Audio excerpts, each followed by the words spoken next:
गए कि इसने बचपन में गुरु माता के दिए हुए चनों को भी छुपकर खाया। जब गुरुकुल में भगवान और सुदामा अन्य मित्र गण भी सब पढ़ते थे, एक दिन गुरु माता ने समिधा लेने के लिए दोनों को जंगल में भेजा। चने दिए कि जब भी तुम्हें भूख लगे तो चने खाना। जैसे ही दोनों जंगल में समिधा लेने के लिए आए, समिधा कहते हवन करने वाली लकड़ी को, जब लकड़ी लेने के लिए आए तो जोरों से बारिश होने लगी, जोरों से हवा चलने लगी। दोनों ने एक वृक्ष का सहारा लिया। ऊपर सुदामा जी चढ़े हैं, नीचे कन्हैया जी चढ़े हैं। काफी समय तक बारिश होती रही। सुदामा को भूख लगी, सुदामा ने चने निकाले और अकेले ही खाने लगे। जब चने खाने की आवाज आने लगी तो कन्हैया ने सुदामा से पूछा, सुदामा क्या खा रहे हो? सुदामा ने सोचा, अगर मैंने कृष्ण को बता दिया तो मुझे चने देने पड़ेंगे। इसीलिए सुदामा बोले, कन्हैया कुछ भी तो नहीं खा रहा, बस ठंड के मारे मेरे दांत हिल रहे हैं, मेरे पास कुछ नहीं है। और चने नहीं दिए। कन्हैया ने सोचा, आज मुझे सुदामा से इन तंदुलों को छीनना ही पड़ेगा। आज तंदुलों को भी छुपा रहे हैं, भाभी माँ की दी हुई भेंट को भी छुपा रहे हैं। तो भगवान कृष्ण ने एक झटका दिया और तंदुलों को छीन लिया कि स्वयं जहार की मिदमिति पृथक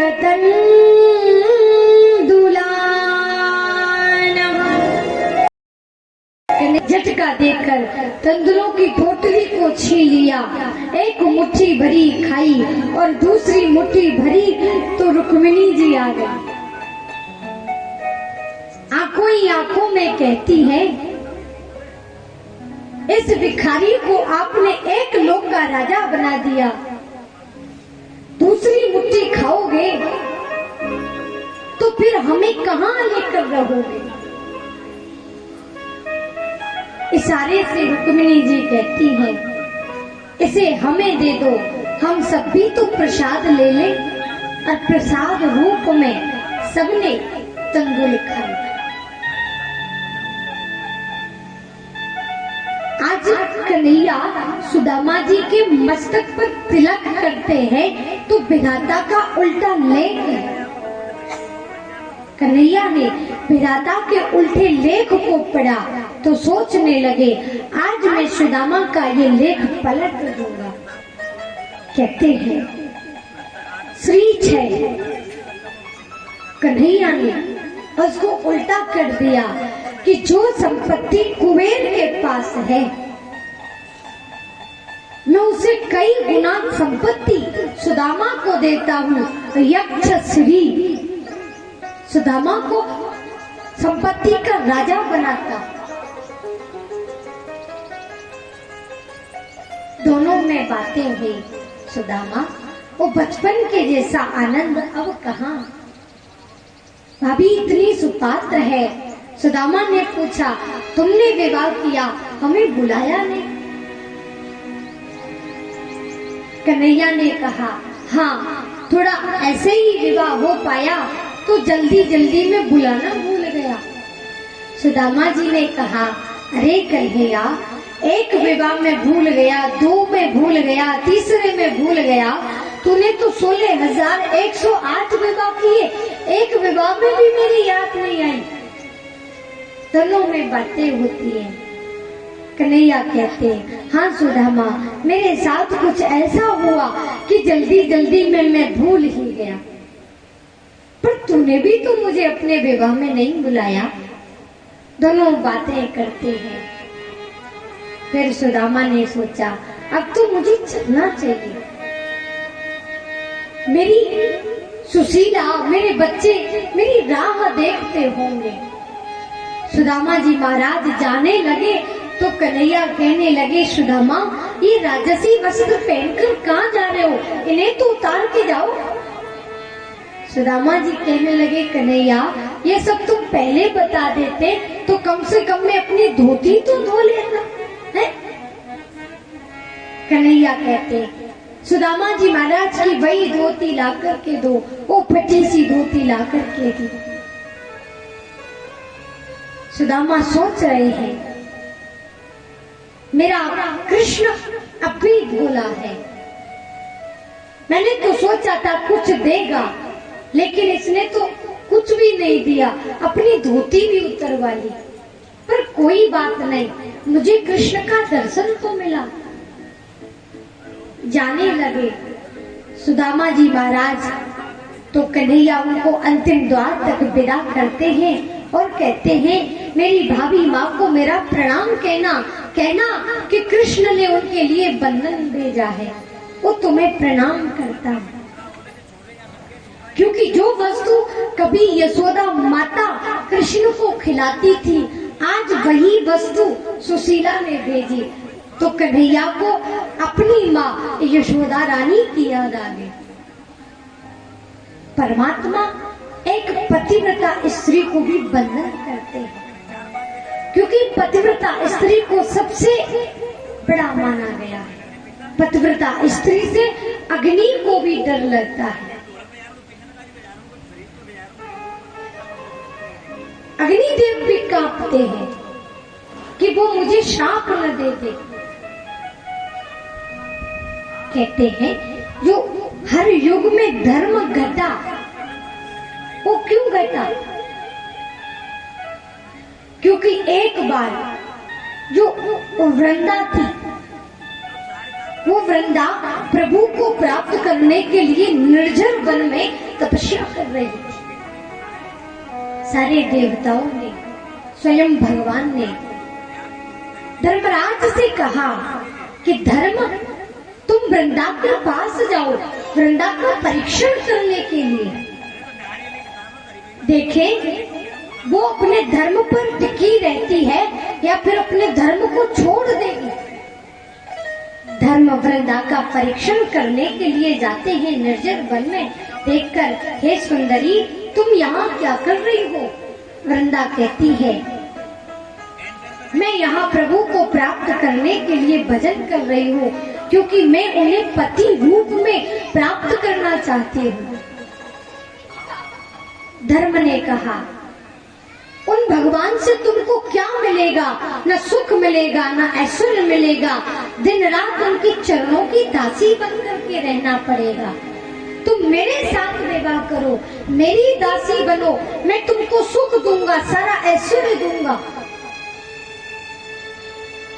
धर्म ऐसा कहकर एक कदम उसकी तरफ बढ़ाते हैं तो वृंदा ने क्रोध में आकर श्राप दे दिया कि तूने मेरी तरफ जो गलत दृष्टि डाली है, मेरा श्राप है, तेरा नाश हो, तेरा नाश हो, तेरा नाश हो।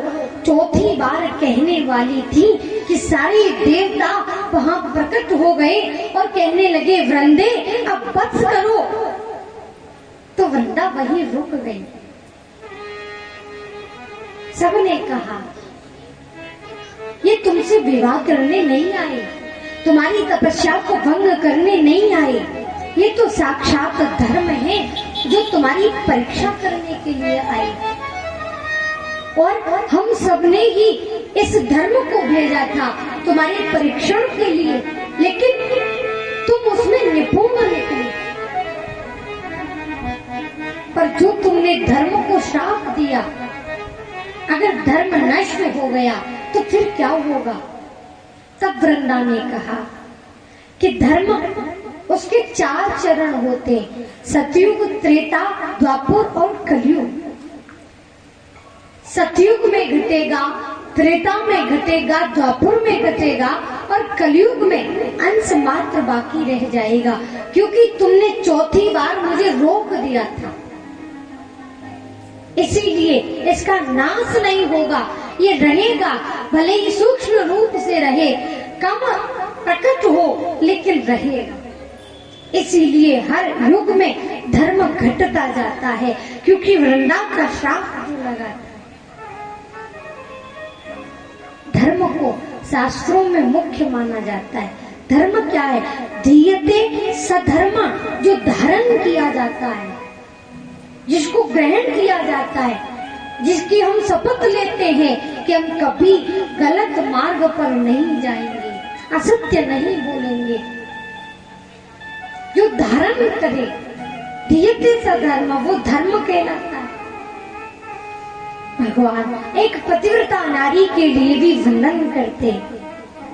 सुदामा जी जैसे ही द्वारिका नगरी से आगे बढ़े, महलों से निकले, तो जितने भी द्वारका के लोग थे सुदामा जी को देखकर आश्चर्य में पड़ गए कि आज तक जो कोई भी आया वो खूब धन माल वस्त्र आभूषण खूब लेकर के गया, लेकिन पहली बार ऐसा व्यक्ति आया कि जिस फटी धोती में आया है उसी फटी धोती में वो जा रहा है। सुदामा जी महाराज की जय हो, सुदामा जी महाराज की जय हो, सब जय जयकार करते हैं। सुदामा जी की आंखों में आंसू आ गए। कन्हैया, अगर मैं वो तेरी एक धोती भी पहन आता तो ये द्वारिका वासी समझते कि ये धोती कपड़ा ही तो लेने आया था। ये द्वारपाल भी मुझसे कह देते कि इन वस्त्र आभूषणों को तो हम यहीं से दे रहे थे, तुम तो दर्शन करने आए थे, लेकिन धोती वस्त्र कैसे मिले? सब सुदामा जी महाराज की जय जयकार करते। धन्य है ऐसा त्यागी पुरुष, ऐसा वैरागी पुरुष जो जिस फटी धोती में आया उसी फटी धोती में जा रहा है। जी रास्ते भर सोचते आते हैं, कन्हैया तुम क्या कर दो ये कुछ पता नहीं। मैंने तो सोचा कि तुमने मुझसे धोती भी उतरवा ली, पर मुझे नहीं पता था इस धोती के बदले तुम मुझे इतना बड़ा यश दे दो। धीरे धीरे धीरे धीरे सुदामा जी अपनी सुदामापुरी में आ जाते हैं। सुदामा जी ने अपनी गरीब दशा के बारे में नहीं बताया, तो भगवान ने भी उनको वैभव दिया, ऐश्वर्य दिया, ये बात सुदामा से छुपाई। और सुदामा जब अपने गांव में पहुंचे, जगह जगह विशाल महल है, देखने लगे कहीं में पुनः द्वारका तो नहीं आ गया। लोगों से पूछा, भैया ये सुदामापुरी ही तो है। लोग कहने लगे, क्या बात करते हो, श्री सुदामा जी महाराज कहिए। सुदामा जी सोचने लगे, यहाँ तो भैया खाने तक की व्यवस्था नहीं है, हो गया होगा कोई सुदामा, यहाँ तो झोपड़ी में रहने वाले हैं। सुदामा जी महाराज आगे बढ़े। इतने में एक स्त्री बड़ा सुंदर श्रृंगार बनाकर आई और सुदामा जी महाराज की आरती उतारने लगी। पतिव्रता स्त्री का ये लक्षण होता है, अगर उसका पति कहीं बाहर जाए या विदेश जाए, काफी समय के लिए जाए, तो वो अपना श्रृंगार नहीं बनाती। जब उसका पति आता है तो अपने पति के लिए ही वो श्रृंगार बनाती है। सुशीला ने देखा, उनके पति आए, दौड़ी दौड़ी महलों में गई, जल्दी से अपना श्रृंगार बनाकर आई और पूजा की थाली लेकर अपने पति की पूजा करने लगी, आरती करने लगी। सुदामा जी कहने लगे, ये कौन माया है, दूर हटो दूर हटो। तो सुदामा की पत्नी सुशीला कहती है, स्वामी माया नहीं, आपकी पत्नी सुशीला कोमती। सुदामा जी बड़े आश्चर्यचकित में आके फाड़ फाड़ के देखते हैं, सुशीला तू पहले तो ऐसे नहीं थी, हैं? अब क्या हो गया? भारी सुशीला, तुम्हारे तो दो चोटिला हैं, पहले तो एक भी नहीं था, अब तो दो लटकाए घूमती हो, कहाँ से मिले, किसने दिए? जब इतना कहा, सुशीला कहती है, स्वामी अंदर तो चलिए, आपके मुनीम जी आए हैं। सुदामा जी फिर सोच में पड़ गए कि यहाँ तो खाने के लाले पड़े और मुनीम जी कहाँ से आ गए। सुदामा जी महलों में आए, देखा कन्हैया आराम से बैठे। आओ सुदामा, अब तक कहाँ थे, हम तो कब से तुम्हारा इंतजार कर रहे थे। सुदामा जी ने जो कन्हैया को देखा, कन्हैया तुम मुझे छोड़कर मुझसे पहले यहाँ आ गए। हमें भी अपने रथ में बिठा लाते तो तुम्हारा क्या बिगड़ जाता। कन्हैया कहते हैं, सुदामा मैं तुम्हें अपने रथ में तो बिठा लाता, लेकिन अगर धरती से तुम जैसे पवित्र ब्राह्मणों के चरणों को दूर अगर मैं कर देता तो ये धरती माता मुझे कोसती, बार बार मुझे उल्हाने देती, क्योंकि इस धरती को तुम जैसे पवित्र संतों के चरणों की जरूरत है। इसीलिए मैंने धरती के वक्ष स्थल से तुम्हारे चरणों को दूर नहीं किया। सुदामा जी महाराज कन्हैया दोनों बातें करते हैं। सुदामा ने कहा, कृष्ण द्वारिका में तो तूने अपनी एक धोती भी उतरवा ली है, लेकिन तुमने मुझे इतना बड़ा ऐश्वर्य दिया, मुझसे ये सब छुपाया। कन्हैया कहते हैं, सुदामा तो तूने भी मुझको अपनी दशा के बारे में कहाँ बताया था। जैसे तूने मुझे नहीं बताया वैसे ही मैंने भी तुम्हें नहीं बताया। कन्हैया चले जाते हैं। रुक्मिणी जी समग्र ऐश्वर्य सुदामापुरी में भेजती है। दोनों आशीर्वाद देकर जाते हैं। आज सुदामा अपने जीवन में, पूरे जीवन में मखमल के तकिए व गद्दे पर पहली बार सोए तो सुबह 8 बजे जाकर के उनकी आंखें खुली, उनकी नींद टूटी। आश्चर्य में पड़कर देखने लगे, कन्हैया ये क्या हुआ? ऐसा सुख अगर मेरे पास रहा तो फिर तुम्हें भूल जाऊंगा, और ऐसा सुख मुझे नहीं चाहिए कि जहाँ काम तहाँ राम नहीं, और जहाँ राम नहीं काम, तुलसी कबहू न रह सके, सुरभि रजनी एक ठाम। बाबा कहते हैं, सुदामा जी महाराज ने सोचा अगर मेरे पास ये ऐश्वर्य रहा तो मैं प्रभु को भूल जाऊंगा। समग्र ऐश्वर्य का त्याग कर दिया, भगवान को समर्पित कर दिया। हे हरि मुझे ऐसा सुख नहीं चाहिए, ऐसे भोग मुझे नहीं चाहिए जिसमें मैं तुम्हें भूल जाऊं।